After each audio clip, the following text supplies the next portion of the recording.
This is the Domain Magnet Show, where you'll learn everything you need to know about buying, optimizing, and selling online businesses with your host, Michael Beroslavsky. Welcome to this episode. We have Jason Malone from WeOutreach, and we talk about backlinks, outreach, and complicated SEO made really simple. What's important in buying backlinks, what should you really pay attention to, how to achieve the best trade-off between quality and quantity, and also more about SEO. Hey, Jason, how's it going? Hey, good. So you've been to Chiang Mai a few times as well, yeah? Yeah, two or three times over the years. Right, do you like it? I kind of prefer Europe, honestly. I like it for a few weeks out of the year, but I don't think I could live there full time. Unfortunately, it's just not my thing. But I feel a bit sad about that because of how many great SEO people there are there and like the SEO community. So, yeah, it's not really for me. Yeah, that's interesting. What is it specifically that you don't like about Chiang Mai? I think I'm just a bit of a home bird, if you know that phrase. Like I like Europe and spent most of my life in Ireland, and now I live in Budapest in Hungary, which for sure is different than Ireland, but still fairly similar in that kind of typical European city sort of way. And the first time I went to Thailand and Chiang Mai, it was a bit of a culture shock. And it was a nice experience to try something else, but I didn't really like the infrastructure, for example. Like I didn't like that when I walk down the street, the sidewalk just suddenly disappears into a hedge. And then there's like these giant holes into the sewer, and you see like these biggest rats I've ever seen in my life just coming out of the holes, and they run across the street and go into another one. And stuff like that wasn't really for me. But obviously the food was great and the communities are great and everything. But yeah, overall, just didn't like the vibe for the long term. Yeah, that's funny. That was the same for me. The first time I came to Chiang Mai, it was quite a culture shock. I think it was my first time in Asia, so I didn't really know what to expect. But yeah, I like walking on the streets, just walking around. I've been traveling in Europe quite a bit before as well, and you can kind of walk everywhere, and it's very nice. And in Chiang Mai, it's just not the case. Thai people just don't like walking. Yeah, you kind of walk on the street, try to avoid the cars, avoid the motorcycles, and avoid the electricity. Yeah, it's it's a bit of a mess. I guess I kind of got used to it now. It's they've renovated the Maya area, the Niman area, but it's still the same. People still walk basically on the road between the electricity pillars. Yeah. Yeah. I think it'd be great if I could like use a moped, if I wasn't too scared to use a moped, because there's so many of them there, and that actually does look like a cool and easy way to get around. But I watched some YouTube videos when I first arrived of moped accidents in Chiang Mai and Bangkok, and that was all I needed to see to convince myself never to use one when I was there. So I kind of had to stick with walking and taxis, obviously. But yeah, you're right. It's just not being able to just walk outside and just like take a walk down the street. That bothered me. Like I do that every day here and I enjoy it. And that was one of the things that like really started to get to me after a few weeks there. Yeah, Europe is kind of nice and neat. The scooter that was crazy. I remember when I first came here, I've never ridden a scooter. I've never had like an electric bike or anything like that. And I was really surprised that you can just rent one out without like you can just show them the car license, or even if you don't have a license, I think it's still okay. You can just rent it out. And I was like, I don't even know how it works. Like what buttons do you press? Like how do you even like go forward or backward or whatever? And then I was with my friend, and he had an electric bike before, so he says, okay, we'll figure it out. Yeah. So we literally took the bikes and then drove in the little parking lot next to the rental place. We did a few circles, and then after maybe 3 or 4 circles, we were both like, okay, that seems reasonable. And then we went into the street like very slowly. And a couple of days later, we went for a long ride into the mountains already. So I was kind of surprised how quickly you get used to it. But it's certainly scary at first. Yeah. And it looks fun. And probably if I was like in my early 20s, I'd be all about it. But the older I get, the more risk averse I become. And the more I'm just like, all right, I'll just take the normal taxi or walk or whatever. But it's also kind of sad to get older and kind of get more risk averse as well, because you miss out on experiences like this too. But I guess it's just part of life. You don't seem that old. How old are you? I mean, I'm not that old. I'm 31 years old, but 31, still 41? 31. 41, okay. But it's still a big difference in my mindset between this and like 21. Now I start to feel the small aches and pains. If I do one wrong thing at the gym and my shoulder is sore for 2 weeks, or I have one late night and I'm hungover for 2 days, things like this. Like I start to project those types of things forward and think about when I'm 40, like, okay, do I want to risk having a scooter crash now and then my ankle or my knee bothers me for like the next few decades? I'm like, no, I'll just walk. So but I guess that's me though. I'm just naturally risk averse, but definitely getting older has made it stronger. Well, very good. So maybe that risk aversion helped you with SEO and link building. Maybe helps balance it out. Yeah, tell me about backlinks. How many backlinks do you build in your agency, and how does it work? What kind of services do you offer? So we build around 400 links per month. We've been active for 5 years now. So we've built up to that over time, and we have about 20 people now, most of which are link builders, and then a few project managers and stuff like that. But all we do is link building, and we offer 2 different forms of link building.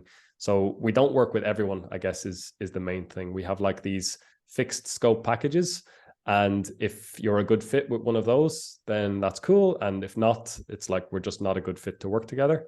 So we end up turning away a lot of clients for one reason or another.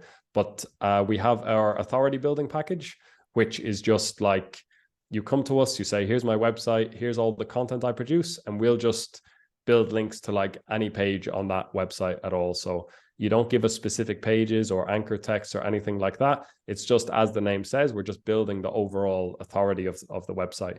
And then our other package is our targeted links package, which is more of that stuff that I mentioned, where you tell us, I want links to this page, I want 5 links, and here's the anchors that I want you to use, something like that. So for people who want a little bit more specific control, they can go with that one. And those are the 2 packages that we offer. And a little bit about the agency and how many links we build. All right, very cool. And what are the typical costs, like per link, or does the package have a specific number of backlinks? So we try and keep that as simple and straightforward as possible in terms of the number of links and the pricing. And it's between $350 and $450 per link. And typically the packages are like 5, 10, or 20 links per month. And we sell subscriptions as well. So when we're starting to work with someone, we don't really want to do this thing where it's like paying for like 5 or 10 links just as like a one-off order. It's more like we want to get set up on a subscription so that we can learn a bit about the website and the industry as we work on it over the course of months. And then our campaigns and our links get better over the course of months. And so that's the type of relationship that we're looking to build with our clients, because these one-off packages, it's like if you just order 10 links and you want them delivered in 6 weeks, that's more difficult to build like higher quality links because it just takes time to set up campaigns and source the actual opportunities and build enough of the kind of process momentum to actually produce those links. So the subscriptions work better for better quality links, basically. Yeah, that's good. That totally makes sense. And what would be the typical, like the minimum amount that a client needs to spend with you? Would it be in the like 10 links of like $4,000, something like that, or It's a little bit lower. So the authority building package is cheaper than the targeted links, just because it takes a little bit less work, and we have a greater number of opportunities to build high quality links because we're not restricted to any particular page. So that's a bit cheaper. That's $350 a link, and we have the smallest package is 5 links per month on that. So 5 times 350, whatever that is. There's a podcast I like called My First Million, and they say don't do public math. So I'll avoid the public math here, but it's a little bit more than 1,500. I think it's 1,750 or something like that. 1,750. All right. So you mentioned that these links are pretty high quality, and so tell me more. What's the process? How do you build them? Do you reach out to other website owners? Do you pay them for placements, or is it something different? So it's all based on outreach. We have kind of an advantage with our outreach over like someone who's starting new or other agencies, because we've been doing it for 5 years. And every outreach campaign that we do, we build more and more data. So for example, over the years, like if you do 300 campaigns in, generally speaking, like in the health space, you get a lot of data about how websites in that health industry are going to respond to your email. So like after we've emailed someone, like over the course of like a year or 18 months, after we've emailed someone for like various different clients in different campaigns, we've emailed them like, let's say 4 times or 5 times, and they just don't reply to any of our emails. That's a big piece of data that we can use to like optimize our future campaigns. So in the future, we get another health client, we build a prospect list, and we compare that prospect list to our database, and we know, okay, this like 10% of the list, they're just never going to reply. So like we've emailed them 4 times in the last year. Like they're not one of these people who's going to engage. So let's just leave them aside. And we have other data too about like, okay, this 30% of the list, they're just going to reply and ask for money for a link. And we don't get rid of that. Like for sure, we pay for links, but we can use that data to optimize our outreach again. So like we can have an idea of kind of the breakdown of the segments of the list. And it lets us be much more direct with, in that case, like people who are just going to ask for payment for a link. You don't need to have any sort of like flowery campaign to get in touch with them. No matter what you say, they're just going to say, oh, sure, like give me $50 and I'll give you the link. So it makes more sense. If the website meets the quality standards, it makes more sense to just email them more directly and in a more transactional way. And so we do outreach, but we optimize all of our outreach like that. And then obviously there's certain websites where like we have ended up buying multiple links from them because they're of a reasonable quality and they're suitable for different clients. And so for those, like we just end up contacting them again directly if we ever have another client that's suitable. So yeah, it's outreach, but it's like amped up by all of this volume that we're doing. We do other things too, like we'll organize bulk discounts. So if we're doing an outreach campaign for one client, and we get in touch with an interested website, they meet our quality standards, everything, we're making a deal, and they say, okay, it's going to be like $100 for one link, and we have 2 other clients that we see would be suitable for a link. We'll say, okay, why don't you let us do 3 links on like these 3 different pages, and instead of 100 per link, like you do it for 80 per link or 70 per link or something like that. And so it also helps us to get like relatively higher quality and like more expensive links for cheaper, which lets us deliver them for the clients. And so we kind of benefit from that side of things as well, just from the volume overall. Yeah, they're interesting. That's very similar to what we were doing as well. When we had a few websites in the health niche, we would email them and like place a link, and then it's like, okay, this site looks good for some of our other websites as well, and then we can just quickly negotiate with that same person to do a bulk discount, to place a few other links, and then later on you kind of have a little database of people that have good websites that charge like a reasonable amount of money for links, and you can kind of place them quickly. The thing is, though, we found that you have to be a little bit careful. You don't want to put too many links, like you won't have too many you don't want to have like 10 links on the same website for all your different clients. So there has to be some kind of limit.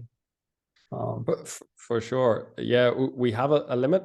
I'm not exactly sure what it is. We have like a really good operations team, and I have an operations manager who oversees the whole thing. But I believe the limit is like maybe 3 clients per like kind of bulk deal that we would do like this. So that's how we limit that side of things.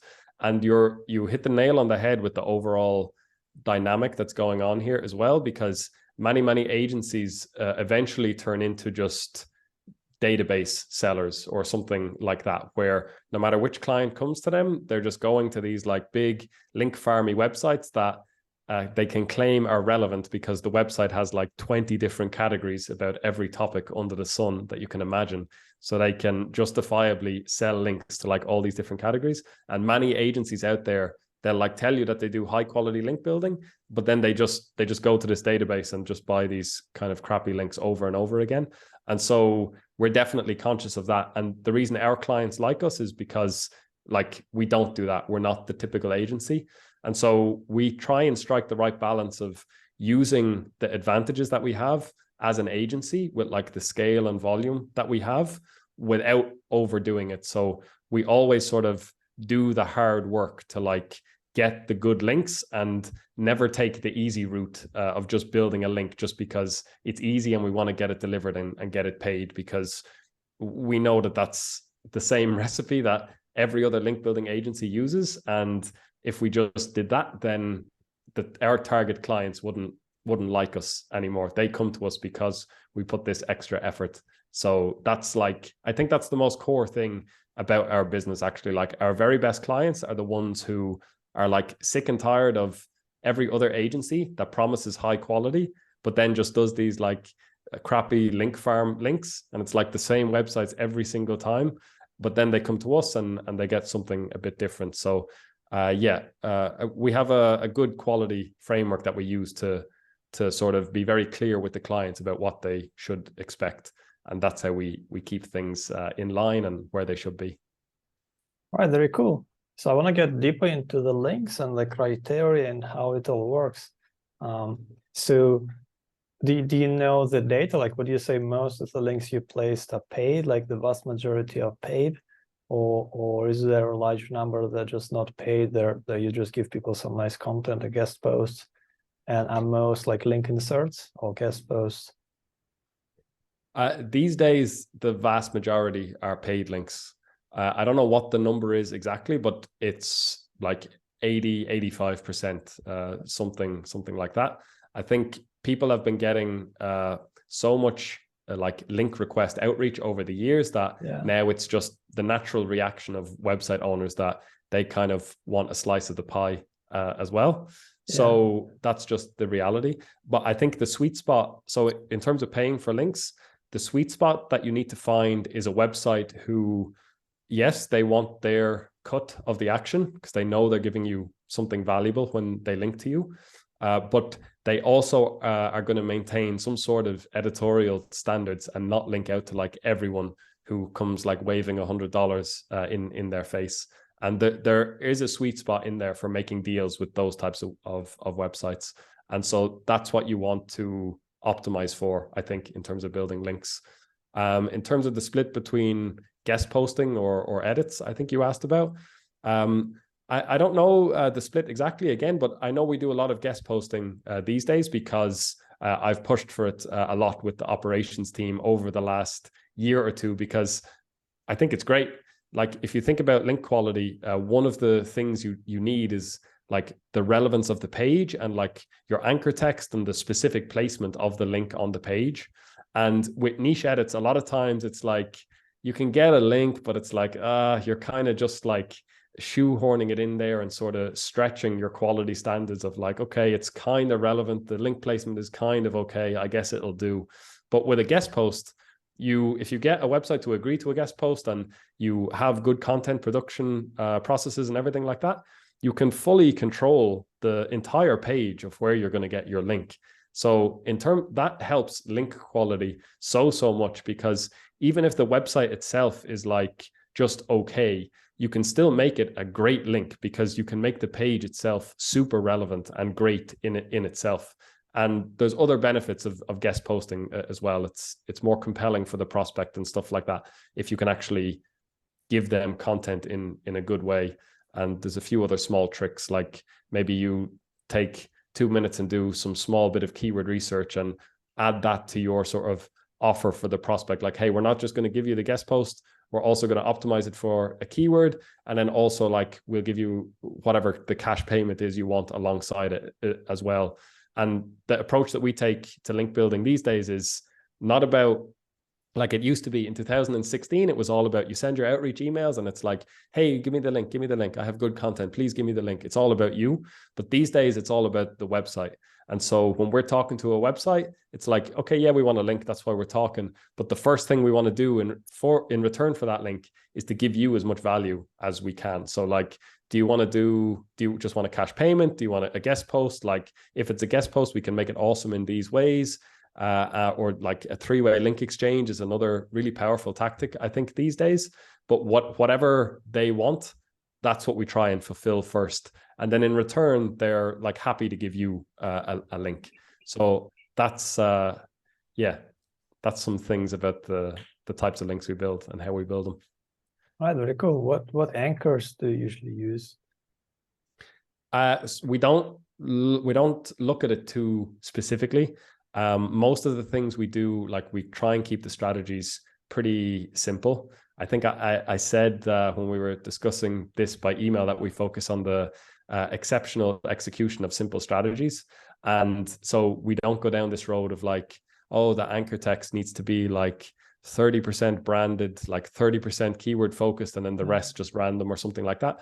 We just generally try and mix it up and build links that look natural. And by mix it up, I mean like some amount of keywords that make sense, sometimes doing branded for sure, and then sometimes just like some random anchors, click here or whatever. But our main goal is just to try and make the link look natural and to mix it up a bit. And that's the instructions we give to the link building staff. And it seems to work pretty well just to get this natural mix. Yeah, I like that. Just keeping things simple, because the operations that's an important part, just getting things done and executing on your plans. That's the really challenging part of the process. That's true. And so what's your criteria? Do you have like a minimum DR, minimum traffic, some other things that the website like absolutely has to comply to before you would consider buying a link there? So we have a really good quality framework, and we look at the DR and the traffic, and we do have some hard minimums in there, but they're much lower than what you might see with other agencies. I can't remember exactly what they are, but it's like DR 5 or 10, and then maybe like 500 traffic or 200 traffic, something like that. The averages of the links that we build are much, much higher than this. And the reason that we have these so low is not so that we can try and sneak in a few like extra kind of crappy links there just so we can get paid. It's because some links are genuinely good, but the reason that they're good is not for the metrics. So if you have, for example, a super relevant website, but it's only, DR 10 and it only gets a few hundred traffic. But like, let's take a random example. Let's imagine that you have like a health and fitness website or something, and you get in touch with a gym that has a blog, and somehow you get a conversation going with them, and they're like, okay, sure, you can have a guest post. But this website itself, it's DR 10. It only has like 200 or 300 traffic, but it's like a real business. The outbound link profile is super clean. Like they don't link to anyone else basically, or like to no low quality sort of a shady sort of websites, nothing like that. And so it is a good link for those reasons. The reason that it's hyper relevant and pretty high quality and like real business and everything like that. And so the question is, are those good things about the link worth tolerating the bad things, which are like the lower DOR and low traffic. And in a case like that, it is worth tolerating. And we don't want to miss out on those opportunities just by having these sort of hard filters of like, okay, if it's less than DOR 20, like we're just not even going to look at it, or less than 2,000 traffic, we're just not going to look at it, because you do lose some amount of links that are good for a different reason.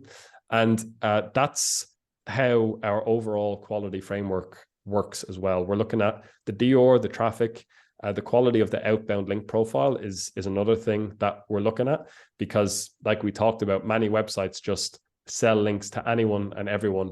And so they become these link farms. And the easiest way to see if something is a link farm is just to look at the outbound link profile of the website. And how do you find it easily? What do you use for it? So what we use for that is just Ahrefs. We look at the linked domains report in Ahrefs, and we have a simple check in our quality tool where so you put in the website into this like spreadsheet that we use, Google Sheet. Put in the website, and it will generate 5 Ahrefs links that each go to this linked domains report, but filtered in different ways. So one filters it for domains that have I think casino in the domain name. The next one filters it for websites that have CBD in the domain name, and then essay and loan. And we have like 4 or 5 industries where we've seen that they're like highly correlated with like link farms linking to them, basically. So it's nothing against any of these industries in particular. It's just they have a high correlation with link farms linking to them. And so what we used to do was like go and look at the website and scroll through the content and try and make some sort of a subjective decision. Is this a link farm or is it not? And now instead we just have these 5 Ahrefs links. We open them up in 5 tabs of a browser really quickly, and we count the number of domains that the website links to with each of these different keywords. And then we put that in the Google Sheet. So it links to like 5 domains that have CBD. It links to 25 that have casino in the word. And it's it's an inelegant and like fairly crude way of doing it, but the result is actually pretty effective. And it's a pretty good and super fast way of like accurately identifying websites that you really don't want to link on, because the outbound link quality is too low.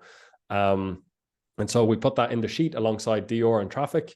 And those are the main 3. There's another 2 or 3 factors in there, but the sheet is then set up to like weight the importance of each of these factors together based on the metrics you put in. So the link or the website will earn more points in the sheet for performing better on each of those metrics. And then, so like if it has a high DOR, it gets more points. If it has high traffic, it gets more points. But then if the outbound link profile is really shady, then it loses a bunch of points for that. And it sort of balances these factors against each other. And overall, it has a score of like 100. If it gets more than 60 out of 100, that's like our bare minimum for a link that we'll build. And typically the average of the links we build is more like 80, 85, something like that. And then you always get a few that are like closer to the like 90 or 100 that just seem to do well, like on every factor that you look at. And so that's how we balance all of the different quality factors against each other. And that's how we control for this thing of like that links being good for different reasons. Some links are good because they just have this like fat DOR and traffic, and that's what you want, even though the outbound link profile is maybe not ideal. Others, like we talked about earlier, the local gym that is low DOR and low traffic, but super relevant and super clean outbound link profile. So that's how we control a base level of quality, and also let us build links that are good for different reasons. All right, very cool. So you have your own little evaluation system. And do you think that's in line with how Google would look at it? Like the sites that are linking to giving more value to the ones that are more relevant, have more traffic, and kind of like less value if they link to bad websites, they sell more links. It's hard to say what exactly Google does or like what exactly they think about things. But the reason I like those 3 that I mentioned, the domain rating, the traffic, and the outbound link profile, is because domain rating, so that's something similar to like PageRank, which is the like Google version of domain rating, I guess. And like we know that that's part of the algorithm and a powerful part. And that's why links and backlinks work. And so I think that one is an obvious one to pay attention to. The Dior metric itself, I don't get caught up in this thing of like some people, when they're doing SEO or link building, their main goal is to make their Dior like, oh, increase my Dior, like that's my main goal. I think Dior is just like, it's not the highest quality metric. It's just fast and useful, and it's a good rough approximation of PageRank, and that's why I think it's worth paying attention to that one as a quality factor. And then with traffic, that one is like that one. The connection of that one is, if Google is sending traffic to a website, then there can't be too much wrong with that website. That's kind of my logic with that. And the more website that the more traffic that Google sends to a website, the stronger of a signal that is for me. So if a website is on the low end, it gets like 1,000 traffic or whatever, that's like, maybe Google just isn't looking too hard at that website. And that's why they just get like a small amount of traffic. It's still a good sign, but it's not as strong of a good sign as like if a website is getting like 100,000 traffic as per the Ahrefs estimate, then like that's a much stronger signal in that way. You got to be careful with that one too, because it's not just about the raw traffic number. It's also about what is generating that traffic, because it's pretty easy to game that traffic metric in Ahrefs. Like if you rank for a keyword, like someone gave me an example recently of like you rank like 15th for like Disney login or something like that. And it's like the reason Ahrefs thinks, oh, you get a lot of traffic from this keyword because the volume is massive and you're in a position 15th. But in reality, you probably get no traffic for that keyword, because anyone who searches for that is just looking for the Disney page where they can log in. Like they're not going to the second page and going to your website. So you need to be careful with that one. But overall, I think generally, if a website is getting traffic, that's a good sign, because it shows that Google at least thinks that it's reasonable, I guess. And then the outbound link profile quality. The reason that I like that one is more about controlling the risk, because I think if you build too many links from sites that have an outbound link profile quality that's too low, you run the risk that in the future, Google gets better at identifying these like really just over the top link farm sort of websites. And maybe you get value from those links now, but in 6 months, Google changes the dials, and then you end up losing traffic or rankings because now they think differently about those links. And so that's what we're trying to control for with that, is just avoiding these like really over the top like link farm sort of websites. So yeah, I really think about it from an algorithm perspective, or like a first principles perspective, maybe. Although most people I hear using that phrase are like technologists and Elon Musk and these like bigger thinkers than me. We're just like slinging backlinks on the internet at the end of the day. But we do try and think about it in this sort of logical, reasonable way. And what can the algorithm do? And like, what can it reasonably do? Because they have limited resources and technology to work with as well. And that's another factor you got to consider when you're kind of deciding your quality standards. Yeah, so the first principles would be something like just making it look natural, and that's pretty much it. I can't think of anything else. Yeah, just making it look natural, and that's the main thing. Yeah, and just remembering that it's HTML on a page, like that's what it comes down to at the end of the day, and like a Google crawler that's just going through all of these pages and processing this HTML, and like people get wrapped up in other things. They like, some people look at the page itself and they think like, oh well, this page doesn't feel that good to me, and I don't like the link, it doesn't feel right. But it's like, you know, how does the link look from the perspective of the HTML of that page? And it's like technical placement on the page. Like that's I think what you should focus on more so. Yeah, and you mentioned PageRank, and that reminded me about the PageRank. Many years ago, it used to be a big thing that if you have a higher PageRank, like 5, 6, 7, then you get a lot more money per link. And I've been doing SEO for close to 2 decades now, and back in those days, that was kind of the main thing. And it's interesting that now DR has basically replaced PageRank. So people more or less, like most people kind of value links based on DR.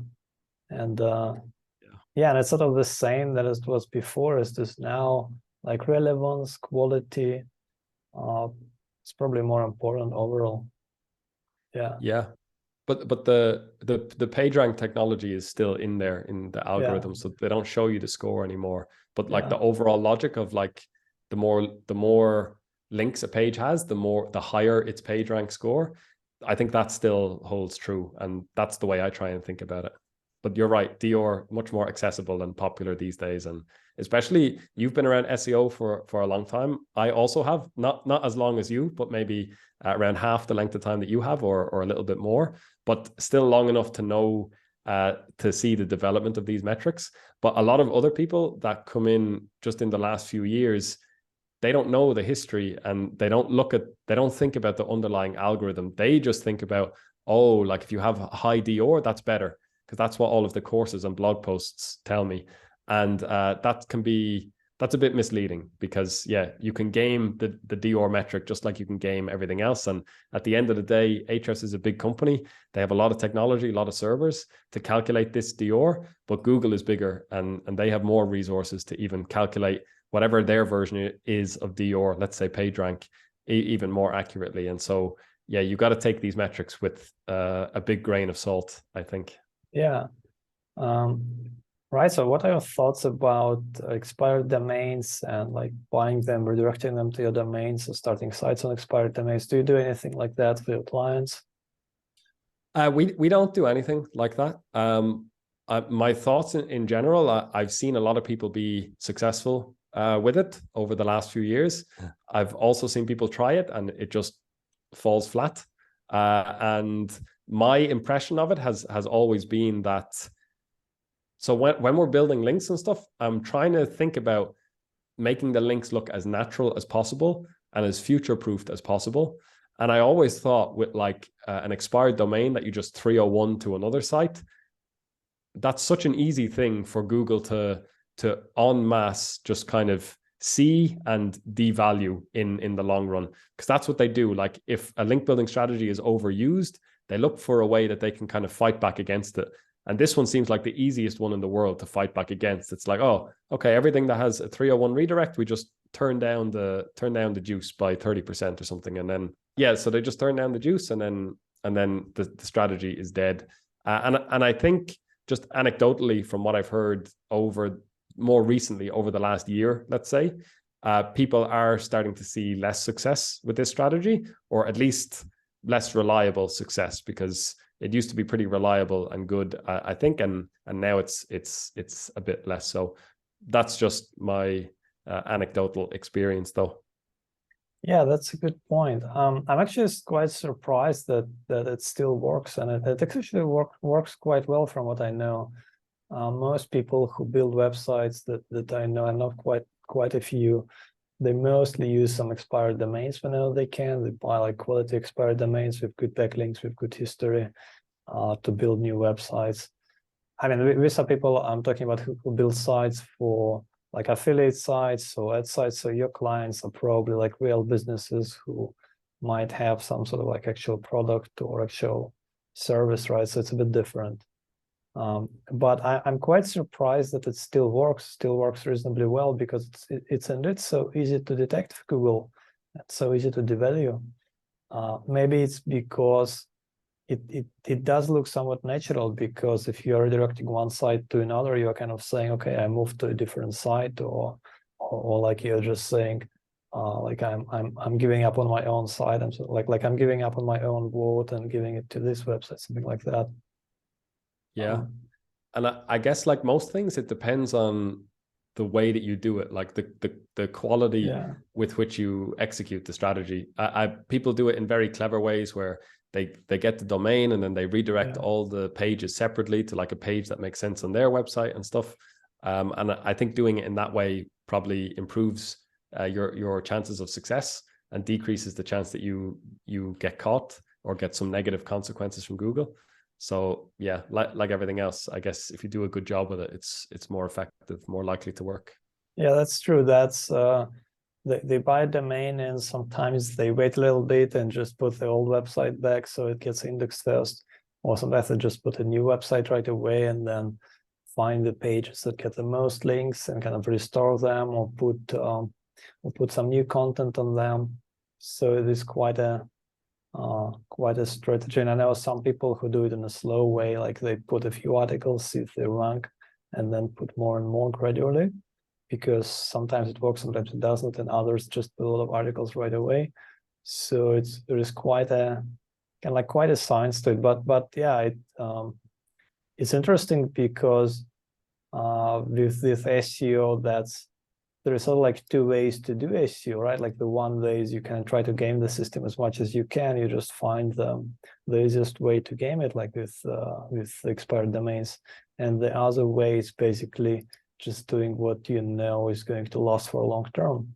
So, but still, I mean, buying links is still somewhat against Google terms right now, right? So it's still somewhat against Google guidelines. So you still kind of want to make sure that that you don't get penalized for it, yeah. And so how do you do that? Like, have you had any experiences when your clients get penalized for buying too many links, or how do you prevent those kind of penalties? We've never seen like a manual penalty from Google, which is interesting. Obviously, we see clients' traffic go up and down sometimes, but there's only like that could be partially because of links, or it could be because of other things they've done on the website, or something about some change in the Google algorithm. Especially in the last year, there's been a lot of strangeness, like really, really good websites with good links just grow a lot and then just like lose a lot of traffic, and then another Google update, and then they come back and gain all the traffic back. And so I think we just see the typical array of ups and downs, really. But in terms of how do we like make sure that the links that we build are not excessively risky, because that's the thing, like we said, building links kind of for the long term. And I think that comes down to just building links that appear as natural as possible. Like with this whole quality framework we talked about earlier, that's the goal, is to build links that appear natural to the Google algorithm today, and that are also likely to still appear natural like in the future. So that's the problem with like building links on like a link farm website, that maybe in today's iteration of the algorithm it's fine, but in 6 months they might change it again, and then you end up getting burned somewhere down the line. So I think the quality framework that we have is really, this philosophy is baked into that framework, and that's how we control the overall quality of the links that we build. But I also wanted to mention that you're totally right about the different strategies, because especially in like the affiliate world, it's like this churn and burn sort of strategy is much more common, and people can kind of, in fact, if you're not hyper aggressive with your link building, then you're not doing that strategy correctly, because the whole thing is to find something that works and abuse it to the maximal extent, and then you need to rank, and then you need to make your returns until it eventually crashes and burns. And I think that's like, I mean, that's the way I got started like more than 10 years ago, and with other forms of affiliate marketing using paid traffic as well, doing things like this. And it's a different thing, kind of. It's fun and exciting, but I see it more as like a game. And yeah, like you're playing with the algorithm, and I don't mean that to like talk down on it. I think it's cool, that strategy and that way of doing things, but typically it's just not what our clients want. So we need to focus on the long term, and building links that are going to stay stable for years to come. Right. And so you got started by building affiliate sites, and how did it go? Was it successful? Were you making good monies from that? What made you shift to building an agency? Yeah, I did okay. So I started back in 2010-ish with like very small Amazon affiliate sites back then, and did okay, made like some hundreds of dollars per month type of thing. And I think remember starting a service on the Warrior forum back then as well, making these basic websites for other people. So that also did okay back then. I remember I had a good summer. I bought my first car, stuff like that. So modest first success with SEO. After that, I was still in university, and I dropped out of university because I sort of didn't want to get a degree and get a job and all that. And I knew a bit about this internet stuff. And I started to do paid traffic with, eventually Facebook. But before that, these like pay-per-view networks, really low quality traffic with like pop-up ads and stuff like that.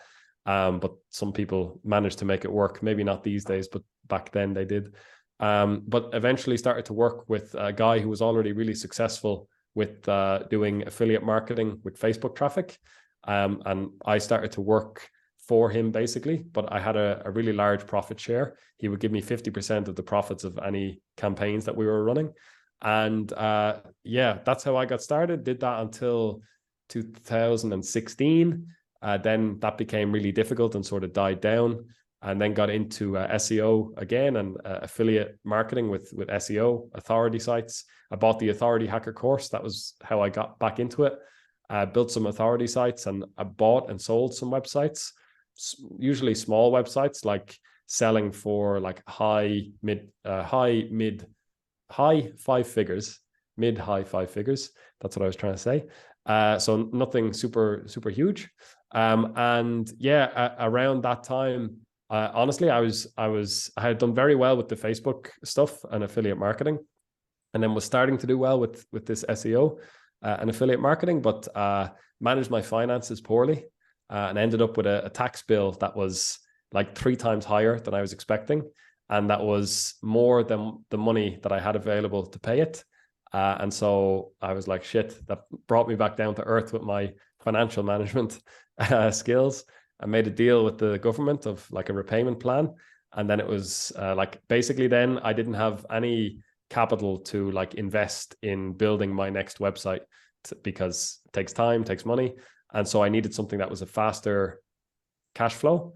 And so I decided, all right, I don't really want to, but I kind of have to. So I'll just start an agency. I'll do it for 6 months. I'll get it to 10 grand a month. How hard can it be? Pay back this, and then like start to use that cash flow to invest in my websites again. Never really got to part 2 of that plan. It's now like 5.5 years later, and still just like hard focused on the agency. We did reach the levels that I wanted and beyond, but I eventually came to the mindset that it just like from a business perspective, in terms of like making more money than I make already, it's more sensible to just focus on the thing that's already working than to like divert my focus back. And so I think that's something I've done well actually, is maintain my focus over the years. So that's how I went from affiliate marketing to now in an agency. And yeah, probably staying in an agency for the foreseeable future. It's still going really well, continues to get better, and I can see even more potential from it. So I want to fulfill that potential before I move on to the next thing again. Yeah, they're interesting. That sounds similar to my own story as well, like trying all sorts of different things and having some success. And I've tried the Facebook affiliate thing as well. That didn't seem to work for me, the paid traffic. But at that time, the AdSense and just buying and selling sites worked well. And I tried a little bit of everything until finally kind of finding that one thing that you can scale with. Nice. Yeah. So that's nice. How did you find the clients initially? What did you do? Did you just go on forums and say, hey, I have this service, you want to buy some links on Warrior Forum or some other forums? No, so I mentioned I had bought the Authority Hacker course, and that comes with their private Facebook group. And it started, I didn't even try and start it really. It's just, I was pretty active in there and people got to know me and I got to know other people. And I saw this trend that everyone was really enthusiastic about building content for their websites, but everyone hated link building and was generally bad at it. And I was, for some reason, the opposite. Like I'm bad at content and I didn't really like it, but using these outreach tools and setting up these processes and optimizing them. Like I was more naturally suited to that, and I was doing that, and I was having success from my own websites. And I remember one day someone in the community we talked in a thread, and he mentioned like, oh, I hate this link building stuff, or I don't do it. I wish I could just outsource it. And we got talking, and I said, okay, give me $1,000. I'll give you 10 links a month, and like, let's try. And someone else heard about this deal, and they said, oh, I want that too. And so then first 2 clients just like that, and just slowly started to build from there. And yeah, the Authority Hacker community has been really good to me over the years, gotten many more clients from there. I've done some promotions with the guys, Gail and Mark. And yeah, WeOutreach has done really well from that over the years. So the business is 5 years old now, so we've started to expand our channels as well. So we get a lot of clients from like just referrals from existing clients. We do some amount of cold outreach to generate clients, and we seem to also have just reached some sort of critical mass where the amount of referrals we get kind of sustains the business. So that's how it works these days. But marketing and client generation is something we want to work on more this year and into the future. I think that's the next bottleneck we need to solve to like grow the business more. So that's the focus right now. Very good. And so who are most of your clients right now? These affiliate sites, are these like real businesses, like some kind of mid-sized businesses, like e-commerce sites or what? I'd say it's like roughly a 50-50 mix between authority sites, like authority/affiliate sites, and then like medium-sized businesses that just have a good understanding of SEO. And I think the common thread that you can link all of them together with is this like similar mindset as we have to doing SEO. So this like the exceptional execution of simple strategies, and also this like practical view of link building in particular, like thinking about the links in terms of like, how do you please the algorithm, not like, how do I arbitrarily like never do a cash payment for a link because like Google says that's bad and that's a bit scary. Like that's not really a practical mindset that's going to effectively get the result that you want, which is growth for your organic traffic. So I think that's the common thread between all of them, is that they have this similar mindset. And when we tell them about our quality framework and our processes, and that they're built on this same sort of philosophy that they already understand, that's the reason that they like to work with us, and they can see the results in terms of like the links that they get that are different than what they've seen from other agencies as well. So they're experienced, they know what good links are, they know how easy it is to build crappy links, and they see that they get something different from us. And yeah, I think that built on that sort of pragmatic philosophy, that's the common thing between all of our clients. All right, cool. And what about on-page stuff? Do you, I guess you don't do it for clients, but since you've been doing it yourself, of course, for your own sites, what are your thoughts on the importance of that right now, the EAT and optimizing things for keywords? Any thoughts on that?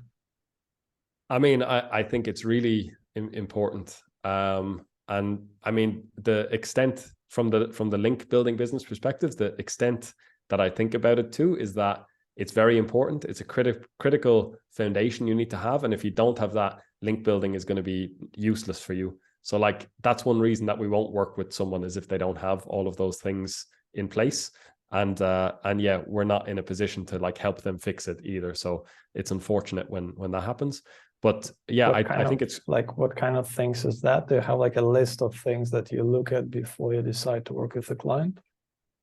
It's more, I mean, again, we keep it simple. It's most of our clients are already getting some traffic from Google, and it's very obvious when you look at their websites, like, all right, all their headings have the keyword, like they have a really good URL structure, their internal links look good. We're just more so like just generally looking at those things. And yeah, you can identify pretty quickly whether someone has like the basics down or not. The quickest way is just, do they already get traffic? And if they do, they're probably doing an all right job. So that's kind of how we look at that. And what about like sites that already have a lot of backlinks, like a very high DR, that maybe additional backlinks will not do as much benefit versus websites that have fewer links? Do you pay attention to that? Yeah. So sometimes a website will come to us and they like, if there's a website that's already big and has high DR, lots of links, and they say, oh, I want your authority building package, like just general, like build me links to any page on the website, I don't mind. Like they've decided that that's the strategy they want to pursue, and they see that we have this package that fits with that. And then it's like, okay, cool. Like you have your plans, you want us to execute on it, we can do that. And we'll just go ahead and do it. If someone has a big website and they come and ask us, what do you think we should do? We'll give that sort of, we still want them to decide based on their goals and strategy, but we'll frame the conversation from that way, that like, okay, you're obviously already big and successful already. You have like roughly the same amount of links as your competitors.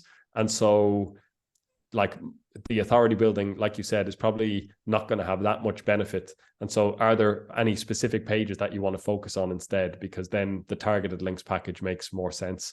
And I think in general, for a big website, it does make more sense to have like targeted links, specific URLs, unless you're in a really competitive space where all of your competitors are also just like generally producing a lot of content, building like a lot of links, like in general to like anywhere on the website.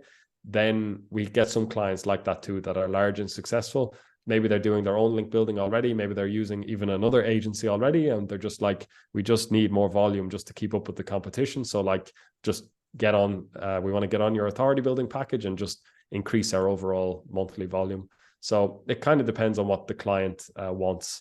And usually big websites have a good understanding of what they want as well. So they don't really ask for our recommendations. They say, hey guys, do this thing, and thank you.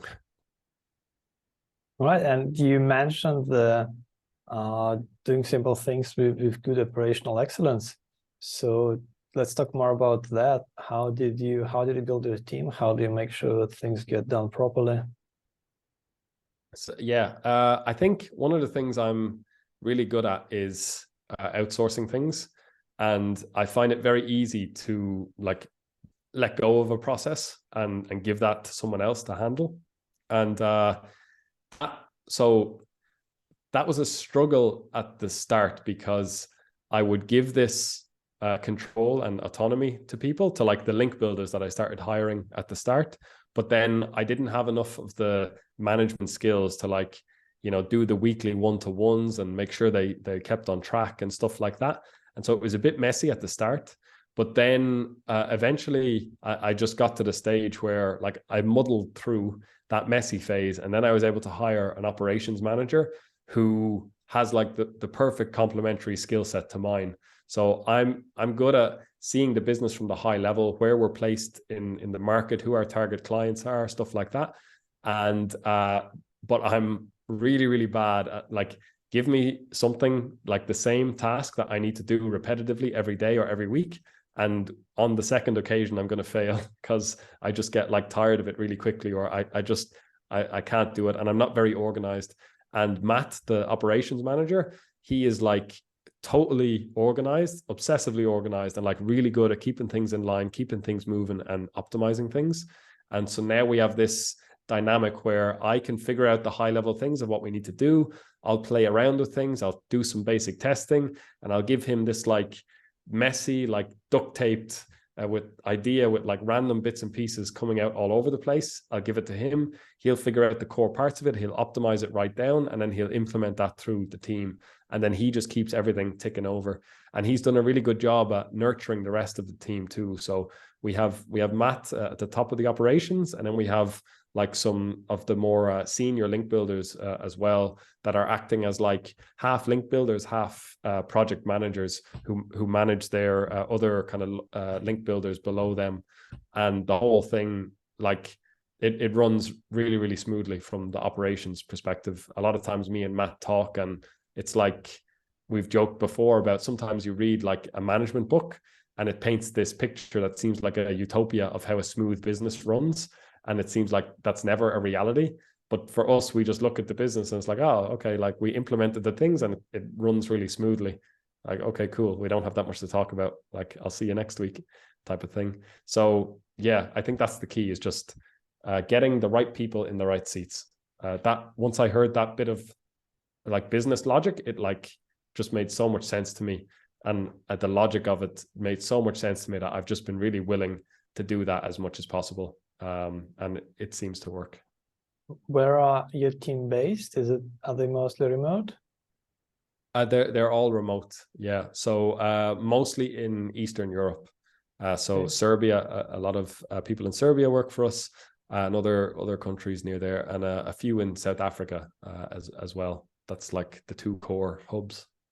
Yeah, that seems popular now. I heard many people hire in Serbia and Eastern Europe, yeah, South Africa as well. Like previously it was all the Philippines and India, and now it's still like more Serbia. Yeah. I mean, the time zone is much better. And yeah, similar culture as well to like us Europeans. And yeah, it's great. It's great. Couldn't be happier. It's true. And so how do you have like daily quotas for people, or like how do you make sure that they do their work when they are fully remote? How do you basically monitor them or things like that, or like evaluate them? So the core metric, I guess, is that everyone has like a recorded number of links that they build, and we're much more concerned with their output than we are with their hours worked. And so we have like an expectation around how many links you build or how many clients you handle.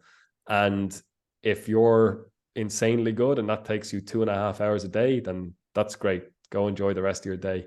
But most of them, it takes more work than that, and they split it across the day. And so like they work, 5.5, 6 hours, 7 hours a day, something more typical like that.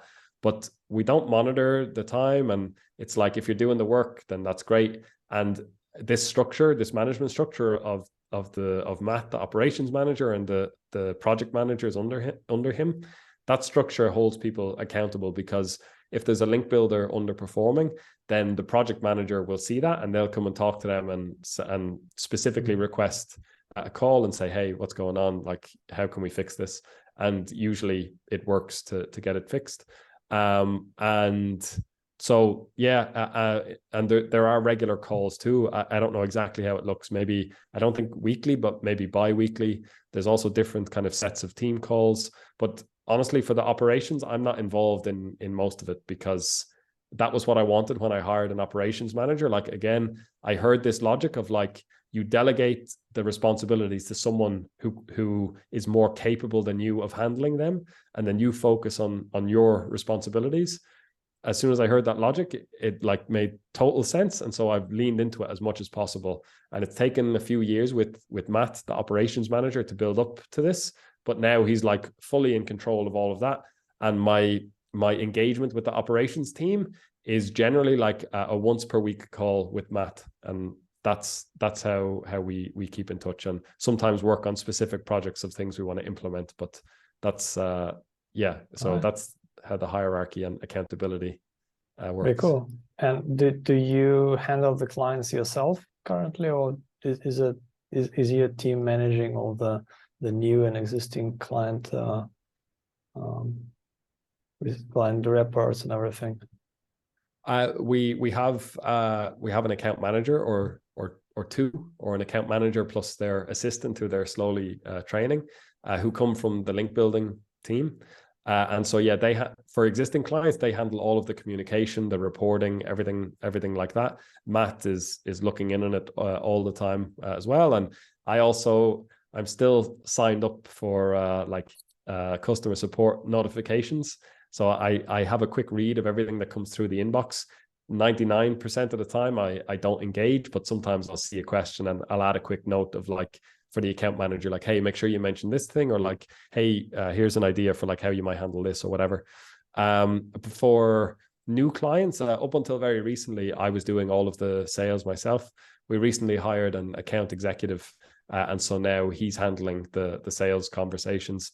I'm still there. I talk to him more than the other people on the team, and I'm aware of what's going on. But it's him that's like the primary point of contact now. And again, just trying to delegate more and get closer to this position where these other tasks that aren't like the high level running the company are handled by people who are more capable than me. So yeah. Right, very good.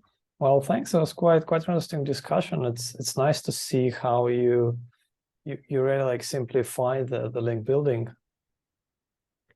Yeah, it helps a lot, I think. And the overcomplicated strategies, you just cause unnecessary operational drag, and it doesn't lead to any better results at the end of the day. So I think keep it simple. I sometimes say like you can make an SEO strategy in half a day, but executing it takes consistent operational excellence for like weeks and months and years. And so it makes sense that should be where most of your resources go, to doing a good job with that. Well, I think that's a good note to finish on. And so how can people find out more about you and become your clients potentially? If you go to WeOutreach.com, that's the easiest way. You can also email me at jason@WeOutreach.com if you want to talk. I posted my first YouTube video this week also, and made my first post on LinkedIn as well. So if you go find me there, I might be more active in the future. That's the goal anyway. Well, cool. Well, thanks. Till next time, Jason. Yeah, thank you very much. Have a good one. Domain Magnet is a leader in buying and selling online businesses with a proven track record of expertise gained from over 300 deals since 2004. To learn more about how we can help you acquire or exit a profitable online business today, head over to domainmagnet.com for more details.